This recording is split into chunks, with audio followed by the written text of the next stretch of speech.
وعباد الرحمن الذين يمشون على الأرض هونا وإذا خاطبهم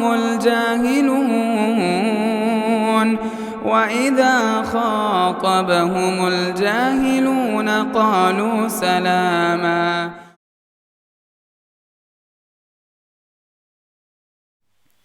محترم بزرگوں، ملت اسلامیہ کے نوجوانوں، پردے میں بیٹھی اور ماں اور بہنوں، ہر طرح کی تعریفات اللہ وحدہ لا شریک کے لیے لائق اور زیبا ہے کہ جس نے ہم سب کو امن و امان کے ساتھ دین جیسی عظیم الشان دولت نصیب فرمائی۔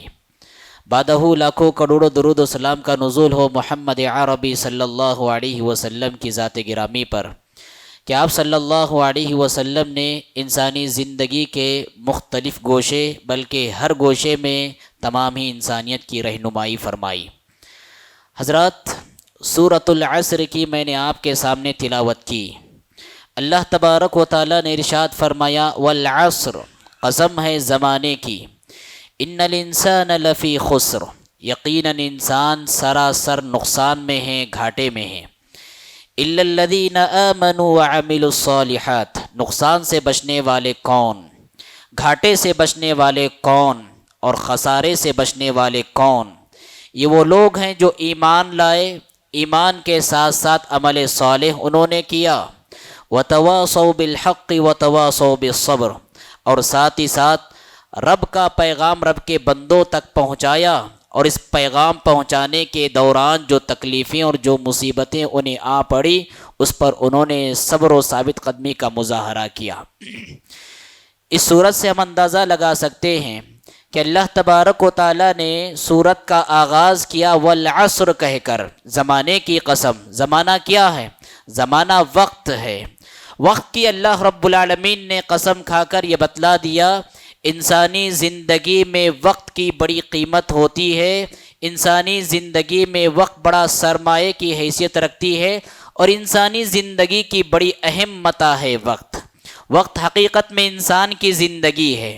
جو بندہ وقت کی حفاظت کرتا ہے ایسا بندہ حقیقت میں زندگی کی حفاظت کرتا ہے، اور جو بندہ وقت کو ضائع اور برباد کرتا ہے سچائی یہ ہے کہ ایسا بندہ اپنی زندگی کے سرمایہ کو ضائع اور برباد کرتا ہے۔ آپ سب اچھی طرح جانتے ہیں کہ وقت کی فطرت میں اللہ تبارک و تعالیٰ نے تیزی سے گزرنا لکھا ہے۔ وقت کسی کا انتظار کرتے ہوئے کبھی ٹھہرتا نہیں، یہ مسلسل گزرتے رہتا ہے، برف کی طرح پگھلتے رہتا ہے، آندھیوں کی طرح چلتا رہتا ہے، اور ہواؤں کی طرح گزرتا رہتا ہے۔ وقت کبھی کسی کا انتظار کرتے ہوئے ٹھہرتا نہیں، اور جو بندہ وقت کے کندھے کے ساتھ کندھا ملا کر چلنا نہیں جانتا، وقت ایسے بندے کو پیچھے ڈھکل کر وہ آگے گزرتا ہے۔ اور جو قومیں وقت کے شانہ بشانہ چلتی ہیں، وقت کی رفتار کے ساتھ چلتی ہیں، ایسے ہی قوموں کو وقت بڑا اونچا مقام دیتا ہے اور زندگیاں ان کی کامیاب بناتا ہے۔ اور وقت کی ایک اہم بڑی خصوصیت یہ ہے کہ گزرا ہوا وقت کبھی ہاتھ آتا نہیں۔ ماضی جو ماضی بن چکا اب کبھی حال نہ بنے گا وہ، اور نہ ہی تو کبھی مستقبل بنے گا۔ اور ہم دیکھتے ہیں ہم جوانی میں بسا اوقات بچپن کی معصومانہ ادائیں اور حرکتوں کو یاد کرتے اور محض یاد ہی کر سکتے ہیں۔ کیا ایسا ہو سکتا ہے کہ جوانی میں آنے کے بعد دوبارہ بچپن کی طرف لوٹے؟ ہرگز نہیں۔ انسان بڑھاپے کی دہلیز پر قدم رکھنے کے بعد جوانی کی محنت کو یاد کرتا ہے، جوانی کی لذتوں کو یاد کرتا ہے، جوانی کی رعنائیوں کو یاد کرتا ہے، اور جوانی کی آن بان شان کو یاد کرتا ہے، اور محض وہ یاد ہی کر سکتا ہے۔ کیا وہ جوانی کے لمحات دوبارہ واپس لوٹانا چاہے تو لوٹا سکتا ہے؟ ہرگز نہیں۔ گزرا ہوا وقت انسان کے کبھی ہاتھ آتا نہیں۔ یہی وجہ ہے اسی وقت کا احساس دلانے کے لیے آپ صلی اللہ علیہ وسلم نے ارشاد فرمایا نعمتان مغبون فیہما کثیر من الناس، اللہ کی دو نعمتیں ایسی ہیں جن کے بارے میں انسانوں کی میجارٹی اور انسانوں کی اکثریت ناشکری کا شکار ہیں، غفلت کا شکار ہے اور دھوکے کا شکار ہے۔ کیا ہے وہ دو نعمتیں؟ آپ نے فرمایا الصحت والفراغ، ایک ہے صحت اور دوسری ہے خالی وقت۔ صحت بھی اللہ تعالیٰ کی بڑی نعمت ہے، اور خالی وقت بھی اللہ تبارک و تعالیٰ کی بڑی نعمت ہے، اور افسوس کے ساتھ کہنا پڑتا ہے وقت کی نعمت کی جتنی زیادہ ناقدری اس زمانے میں کی جاتی ہے اور کی جا رہی ہے، تاریخ کے کسی زمانے میں شاید اس طرح وقت کی کبھی ناقدری کی گئی ہو۔ حضرات، ہم جن ایام سے گزر رہے ہیں، اسکولز اور کالجز کے امتحانات ختم ہونے کے بعد چھٹیاں مل چکی ہیں یا پھر چھٹیاں ملنے والی ہے، اور یہ عام طور پر 2 مہینے کا عرصہ ہوتا ہے۔ 2 مہینے پر محیط یہ سارے کے سارے ایام ہوتے ہیں جن کو تعطیلات کے ایام یا چھٹیوں کے ایام کہا جاتا ہے۔ چھٹیوں کے ایام کے تعلق سے عام طور پر لوگوں کا یہ ذہن بنا ہوا ہوتا ہے یہ آرام کے دن ہیں، یہ موج مستی کے دن ہیں، یہ بیکاری کے دن ہیں، یہ خوب سونے کے دن ہیں، یہ سیر و سیاحت کے دن ہیں۔ عام طور پر لوگوں کا یہ ذہن پایا جاتا ہے، یہ ذہن حقیقت میں صحیح ذہن نہیں۔ مومنانہ نقطہ نظر یہ ہے اور مومن کی شان یہ ہے اس کی زندگی میں کبھی چھٹی نہیں آتی۔ مومن کی زندگی میں کبھی چھٹی نہیں آتی، اس کی زندگی مسلسل جد و جہد سے عبارت ہوتی ہے۔ اس کی زندگی میں اس کی زندگی کا ایک ایک لمحہ اللہ کی امانت ہوتی ہے، ایک ایک سیکنڈ اللہ کی امانت ہوتی ہے، ایک ایک مہینہ بڑا قیمتی ہوتا ہے اس کی زندگی کا، ایک ایک سال بڑا قیمتی ہوتا ہے اس کی زندگی کا۔ اسی لیے تو امام احمد بن حنبل رحمہ اللہ سے پوچھا گیا متی الراحہ، امام محترم صبح سے لے کر شام تک محنت ہی کرتے رہتے ہیں، آپ آرام کب کریں گے؟ آپ چھٹی کب لیں گے؟ آپ راحت کب کریں گے؟ آپ نے فرمایا عند اول قدم فی الجنہ، جب میرا پہلا قدم جنت میں جاؤں گا وہاں سے میرے چھٹیوں کے دن شروع ہو گئے، وہاں سے میری آرام اور راحت بھری زندگی شروع ہو گئی۔ معلوم ہوا مومن کی زندگی میں چھٹی نام کی کوئی چیز نہیں ہوتی، جد و جہد تگ و دو اور محنت سے اس کی زندگی عبارت ہوتی ہے۔ اور ہم یہ مانتے ہیں انسان کو اور بندے کو دنیاوی مشغولیتوں سے تو چھٹی مل سکتی ہے، لیکن دینی مشغولیتوں سے اسے چھٹی نہیں مل سکتی۔ دنیاوی تعلیم سے اسے چھٹی مل سکتی ہے، لیکن دینی تعلیم سے اسے چھٹی نہیں مل سکتی۔ دنیاوی مصروفیتوں سے اسے چھٹی مل سکتی ہے، لیکن عبادت سے کبھی اسے چھٹی نہیں مل سکتی۔ اس لیے تو آپ صلی اللہ علیہ وسلم کو اللہ تبارک و تعالیٰ نے مخاطب کر کے فرمایا وَاعْبُدْ رَبَّكَ حَتَّى يَأْتِيَكَ الْيَقِينُ، اے پیارے پیغمبر، یہ سانسوں کا سفر آپ کا جب تک جاری ہے، عبادتوں کا سفر بھی تب تک جاری رہنا چاہیے۔ زندگی کی آخری سانس تک آپ کی عبادت اور اطاعت اور بھلائی کا سفر جاری رہنا چاہیے، آپ کی زندگی میں کوئی چھٹی نہیں ہونی چاہیے۔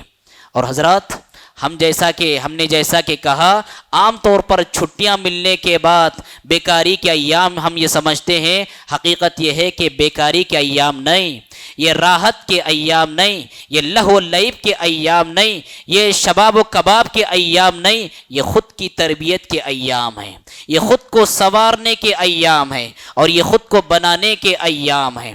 اور آپ یاد رکھیں، انسانی زندگی میں وقت کی اتنی زیادہ قدر و قیمت ہے کہ اللہ تبارک و تعالیٰ کل قیامت کے دن وقت کے بارے میں سوال کرے گا۔ انسانی زندگی کا ایک ایک گھنٹہ بڑا قیمتی ہے، اس کے بارے میں سوال ہونے والا ہے۔ انسانی زندگی کا ایک ایک مہینہ بڑا قیمتی ہے، اس کے بارے میں سوال ہونے والا ہے۔ وَعَنْ عُمُرِهِ فِي مَا أَفْنَى، تمہیں ہم نے عمر عزیز کی 70 بہاریں 60 بہاریں دی تھی، بتاؤ یہ 60 بہاریں 70 بہاریں تم نے کہاں گزاری؟ اور یہ سچائی ہے، جنت کو کمانے کے لیے، آخرت کو آباد کرنے کے لیے یہ 60 سال یہ 70 سال کچھ معنی نہیں رکھتے۔ اللہ کے پاس ایک بندہ جائے گا اور جب اپنی دنیاوی زندگی کو پیچھے پلٹ کر دیکھے گا، بس اوقات وہ 100 سال گزار کر آیا، 80 سال گزار کر آیا، 90 سال گزار کر آیا، اور جب پچھلی زندگی کے پچھلے صفحات کو پلٹ کر دیکھے گا، ایسا لگے گا کہ 100 سال گزار کر بھی گویا کہ میں ایک رات ہی دنیا میں گزار کر آیا۔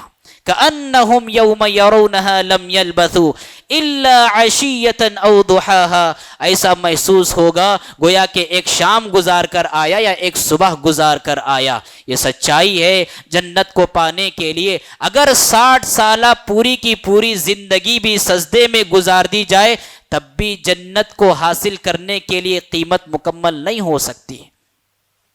لہٰذا یہ چھٹی کے ایام، یہ خالی وقت کبھی بھی ہمارے بیکار نہیں گزارنا چاہیے۔ آئیے اسلامی تعلیمات کی روشنی میں عام طور پر کالجز سے جڑے ہوئے طلباء یا اسکول سے جڑے ہوئے طلباء اور طالبات ان ایام کو کہاں گزارے، کیسے گزارے، اسلامی تعلیمات کی روشنی میں چند باتیں میں آپ کے سامنے رکھوں گا۔ یاد رکھیں میرے پیارے نوجوانوں، عام طور پر کالجز کے ایام میں یا اسکولز کے ایام میں نماز کی پابندی بڑی بوجھل ہوتی ہے، عبادت کی پابندی بڑی مشکل ہوتی ہے، لیکن یہ تعطیل کے ایام آپ کے لیے عبادت اور بندگی سے جڑنے کا بہت سنہرا موقع ہے۔ آپ پہلے صف کے نمازی بنیں، آپ اذان کے ساتھ مسجد میں آنے کی کوشش کریں اور اس فضیلت کو حاصل کرنے کی کوشش کریں جس کے بارے میں آپ صلی اللہ علیہ وسلم نے ارشاد فرمایا تھا، من صلی للہ 40 یوما فی جماعہ یدرک التکبیرۃ الاولی کتبت له براءۃ من النار وبراءۃ من النفاق، کہ جو بندہ 40 دنوں تک تکبیر اولا کے ساتھ نماز کی پابندی کرتا ہے، جماعت میں امام صاحب جیسے ہی اللہ اکبر کہتے ہیں وہ برابر شریک رہتا ہے 40 دن تک، ایسے بندے کے حق میں آپ نے فرمایا 2 بڑی خوشخبریاں ہیں اور 2 بڑے اعزازات ہیں۔ سب سے پہلی اور بڑی خوشخبری براءۃ من النار، جہنم سے آزادی کی خوشخبری، سب سے بڑی خوشخبری جہنم سے آزادی کی خوشخبری، سب سے بڑا اعزاز جہنم سے آزادی کا اعزاز بندے کو ملنے والا ہے۔ اور دوسرا اعزاز آپ نے فرمایا براءۃ من النفاق، یہ دلیل ہوگی اس بات کی کہ بندے کے دل میں منافقت نہیں ہے، اس کی زندگی میں نفاق نہیں ہے۔ اس فضیلت کو حاصل کرنے کا یہ سنہرا موقع ہوتا ہے۔ کالجز کی زندگی میں یا اسکولز کی زندگی میں 5 وقتہ نمازوں کی پابندی تو چھوڑیے، جمعہ بھی بڑی مشکل سے دستیاب ہوتی ہے، جمعہ بھی پڑھنا بڑی مشکل سے میسر ہوتا ہے، اور یہ ایام، یہ تعطیلات اور یہ خالی اوقات آپ کے لیے سنہرا موقع ہے، آپ نمازوں کی پابندی کرنا سیکھیں۔ اور اسی طرح سے نفل روزے جو ہوتے ہیں، پیر اور جمعرات کے روزے یا پھر ایام 20 کے روزے، چاند کی تاریخ کے 13، 14، 15 یہ تاریخ کے روزے رکھنے کی آپ بھرپور کوشش کریں۔ الغرض اپنے چھٹی کے ایام کو عبادت سے معمور رکھیں، عبادت سے لبریز رکھیں، چھٹیوں کا صحیح استعمال ہے اور سب سے بہترین استعمال ہے۔ اور اسی طرح سے ہم میں سے اکثر نوجوان ایسے ہیں جن کو اب تک بھی قرآن مجید دیکھ کر پڑھنا نہیں آتا، یہ آپ کے لیے سنہرا وقت ہے۔ 2 مہینے اگر آپ سنجیدگی سے کوشش کریں گے، کسی حافظ صاحب سے آپ جڑ جائیں گے، کسی عالم صاحب سے آپ جڑ جائیں گے، 2 مہینوں کی سنجیدہ کوشش کے نتیجے میں آپ قرآن مجید سیکھنے لگ جائیں گے۔ اگر آپ کو قرآن مجید دیکھ کر پڑھنا آتا ہے تو آپ قرآن مجید کا جو جز ام ہے، جز تبارک ہے، 30واں پارہ ہے، 29واں پارہ ہے، اس کو حفظ کرنے کی آپ کوشش کریں۔ آپ قرآن سے جڑیں گے، دنیا کا سب سے برکت کام ہے یہ۔ آپ قرآن کی تلاوت کریں گے، دنیا کا سب سے سعادت مند کام ہے یہ۔ آپ قرآن مجید سے اپنے آپ کو جوڑنے کی کوشش کریں گے، دنیا کا سب سے بہترین کار خیر ہے یہ۔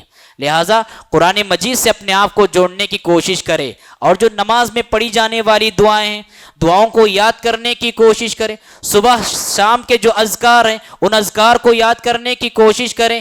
اسی طرح سے مختلف مناسبتوں پر جو دعائیں پڑھی جاتی ہیں، جیسے استخارے کی دعا ہے، یاد کرنا چاہیے ہم کو۔ جنازے کی جو دعا ہے یاد ہونا چاہیے ہم کو۔ ہمارا افسوسناک المیہ یہ ہے کہ جب جنازے کی نماز پڑھنے کی باری آتی ہے اور جب صاحب خانہ کو دعوت دی جاتی ہے تو سب ایک دوسرے کا منہ تکتے رہتے ہیں، آخر میں امام صاحب کو آگے بڑھا دیا جاتا ہے۔ یاد رکھیں، جس تڑپ اور جس خلوص کے ساتھ آپ اپنے عزیز یا آپ اپنے قریبی کی نماز جنازہ پڑھ سکتے ہیں، جیسی دعاؤں میں تڑپ ہوتی ہے، جیسے خلوص ہوتا ہے، جیسے جذبات کی کیفیت ہو سکتی ہے، دوسرے وہ کیفیات اور وہ اخلاص اور وہ احساسات اپنی نماز میں نہیں لا سکتے۔ جنازے کی نماز کی دعا یاد کریے آپ چھٹی کے ایام میں۔ اور اسی طرح سے آپ چونکہ سال کے 11 مہینے دنیاوی تعلیم سے جڑے ہوئے ہوتے ہیں، کم سے کم یہ دو مہینے دینی تعلیم سے اپنے آپ کو جوڑنے کی کوشش کریں۔ یاد رکھو اللہ تعالیٰ آپ سے یہ نہیں پوچھے گا کہ آپ نے سائنس کی اصول یاد کی یا نہیں کی۔ اللہ تعالیٰ آپ سے یہ نہیں پوچھے گا میتھمیٹکس کے گتھیاں تم نے سلجھائی کہ نہیں سلجھائی۔ اللہ یہ ضرور پوچھے گا زندگی میں توحید کا سبق یاد کیا نہیں کیا، زندگی میں نماز پڑھنے کا طریقہ سیکھا یا نہیں سیکھا، یہ اللہ ضرور پوچھے گا۔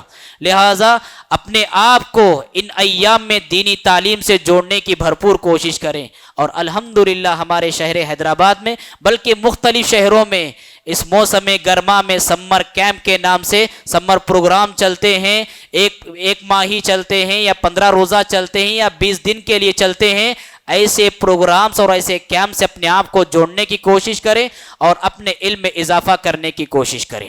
اسی طرح سے حضرات چھٹیوں کے ایام میں ہماری جو نوجوان نسل کو ایک اہم کام کرنا ہے وہ یہ ہے کہ عام طور پر دیکھا جاتا ہے، بہت خوش آئند بات ہے کہ جیسا ہی چھٹیاں ہوتی ہے ننیالی رشتے کے پاس ملاقات کرنے کے لیے جاتے ہیں یا ددیالی رشتہ داروں سے ملاقات کرنے کے لیے جاتے ہیں۔ بہت خوش آئند بات ہے، چھٹیوں کی یہ لمحات، چھٹیوں کا یہ موسم صلہ رحمی کے لیے بہترین وقت ہے۔ آج ہماری خاندان بڑے نفرت کی آگ میں جھلس رہے ہیں، بھائی کو بھائی سے اختلاف ہے، بہن کو بہن سے اختلاف ہے، اولاد کو والدین سے اختلاف ہے، بھتیجوں کو چچا سے اختلاف ہے، چچا کو بھتیجے سے اختلاف ہے، بھانجوں کو ماموں سے اختلاف ہے، ماموں کو بھانجوں سے اختلاف ہے۔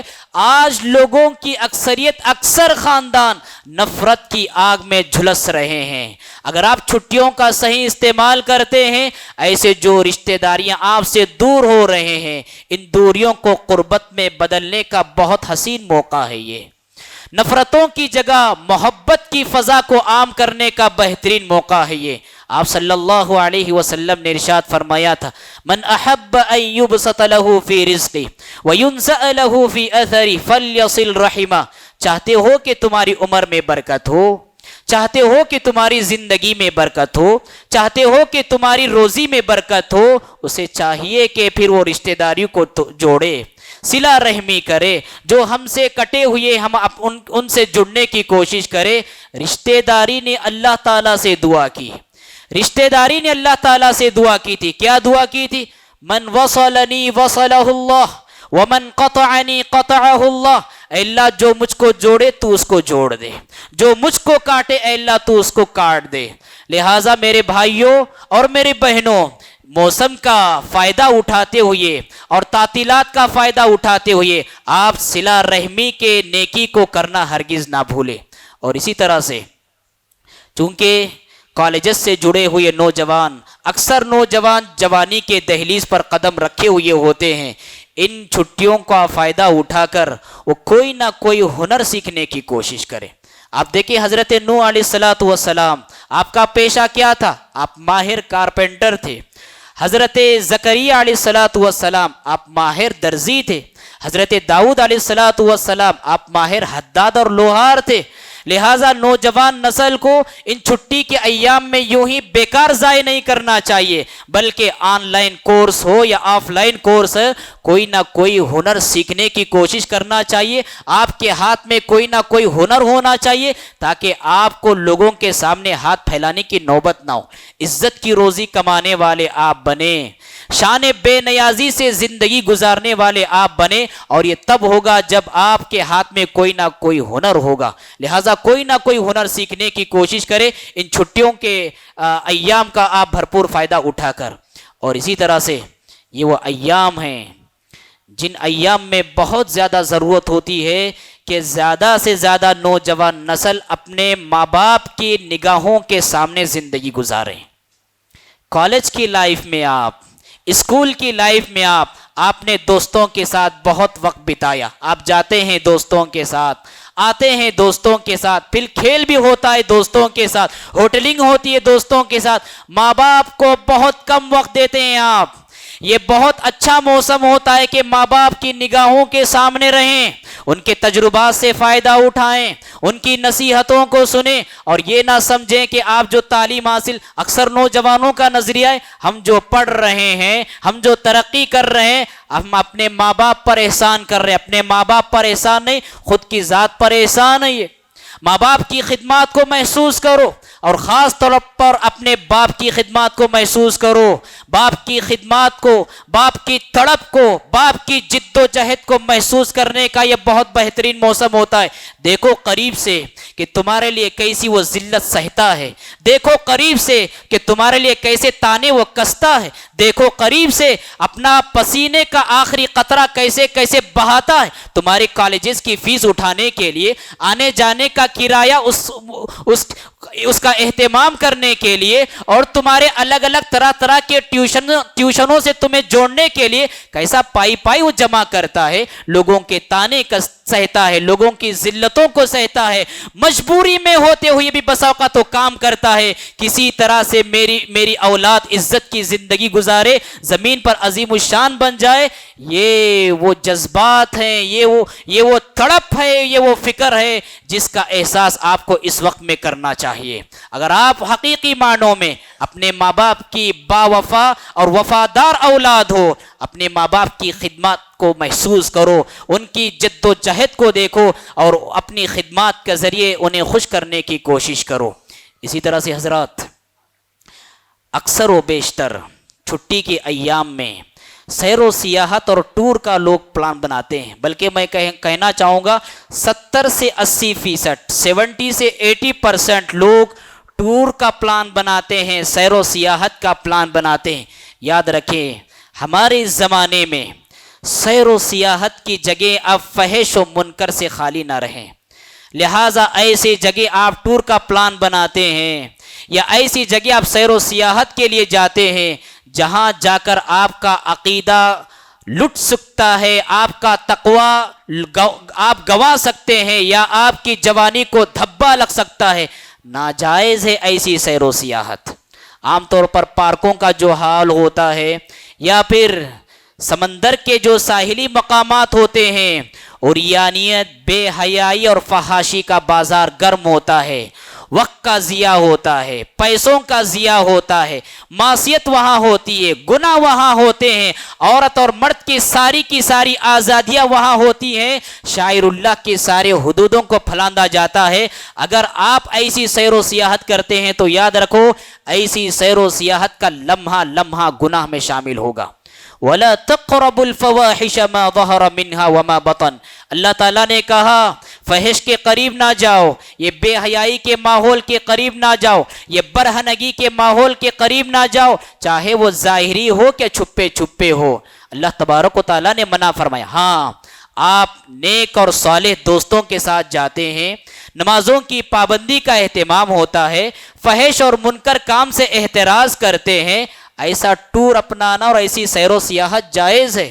مومن کا تو نقطہ نظر یہ ہوتا ہے، وہ جب زمین پر سیر و سیاحت کے لیے نکلتا ہے، اللہ کی نشانیوں کو دیکھتا ہے تو اس کے ایمان میں تازگی پیدا ہوتی ہے، اللہ پر یقین میں مضبوطی آتی ہے، اللہ رب العالمین پر توکل میں اور مزید اضافہ ہوتا ہے۔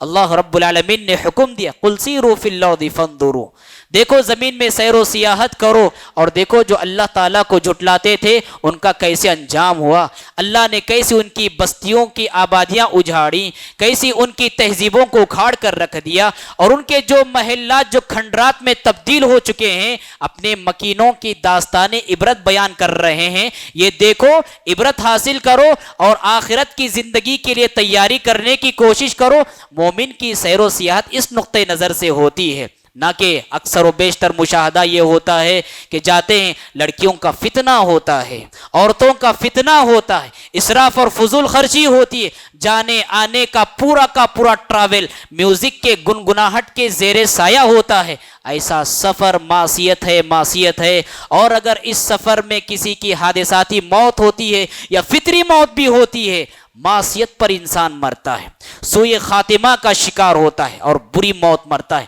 اللہ ہم سب کی حفاظت فرمائے۔ اسی طرح سے حضرات آخری پیغام دے کر میں اپنی بات کو ختم کرتا ہوں، چونکہ بات ٹور کی نکل رہی ہے۔ آپ سب جانتے ہیں جموں کشمیر کے علاقے پہلگام میں جو دہشت گردانہ حملہ ہوا، ہم اس کی بھرپور مذمت کرتے ہیں۔ اسلام کسی بھی سطح پر دہشت گردی کی ہمیشہ مذمت کرتا ہے، اسلام کبھی اجازت نہیں دیتا، بلکہ اسلام تو یہ کہتا ہے جہاں مسلمانوں کی عزت و آبرو اور ان کی جان محترم ہے، وہیں پر غیر مسلموں کی جان بھی محترم ہے۔ آپ صلی اللہ علیہ وسلم نے ارشاد فرمایا، من قتل معاہدا لم یرح رائحة الجنہ وإن ریحها لتوجد من مسیرۃ 40 عاما، کہ جو بندہ غیر مسلم ذمی کا مرڈر کرتا ہے، اس کا خون کرتا ہے، جنت میں جانا تو دور کی بات، جنت کی خوشبو کو بھی نہیں پا سکے گا، اور جس جنت کی خوشبو کے 40 سال کی مسافت کی دوری سے آ رہی ہوگی۔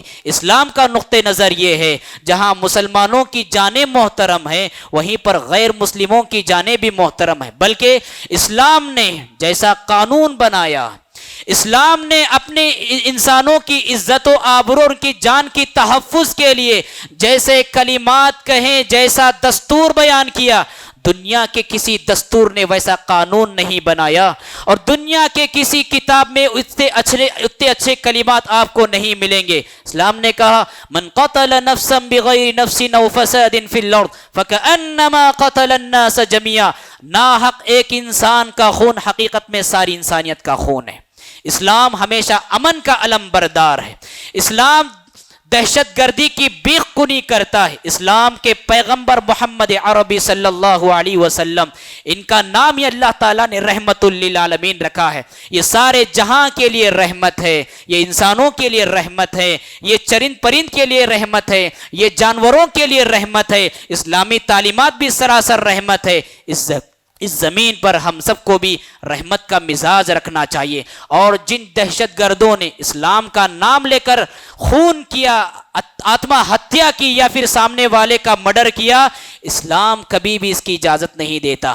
ایک فرد کرتا ہے، چاہے مسلمان ہو کہ غیر مسلم ہو، اس کا دوش نہ مسلمان کو دینا چاہیے، اس کا الزام نہ اسلام کو دینا چاہیے۔ مجرم ہے چاہے جو بھی ہو، ہم اللہ تعالیٰ سے دعا کرتے ہیں اللہ تبارک و تعالیٰ ایسے مجرموں کو ان کے انجام تک پہنچائے، ہندوستان کو امن و امان کا گہوارہ بنائے، اور جو لوگ انتقال کر چکے ہیں، جتنے لوگوں کو انہوں نے پیچھے چھوڑا ہے، انہیں صبر کی توفیق عطا فرمائے۔ اللہ تبارک و تعالیٰ جو باتیں ہم نے کہی ہیں، سنی ہیں، کہیں سنی باتوں پر عمل پیرا ہونے کی توفیق عطا فرمائے۔ ہمیں اپنی دنیا آباد کرنے سے زیادہ آخرت آباد کرنے کی فکر عطا فرمائے۔ ہمیں جب تک قائم رکھے، جب تک باحیات رکھے، اسلام کے زیر سایہ باحیات رکھے۔ وآخر دعوانا ان الحمد للہ رب العالمین۔ مسجد عباد الرحمن کے پلیٹ فارم سے ہونے والی دعوت و تبلیغ کے مشن کو آگے بڑھانے میں ہمارا بھرپور ساتھ دیں۔ علم و عمل سے ناطہ جوڑنے کے لیے اہل علم سے جڑیں۔ مسجد عباد الرحمن کے یوٹیوب چینل کو سبسکرائب کریں اور آگے شیئر کرنا ہرگز نہ بھولیں۔ فجزاکم اللہ خیر۔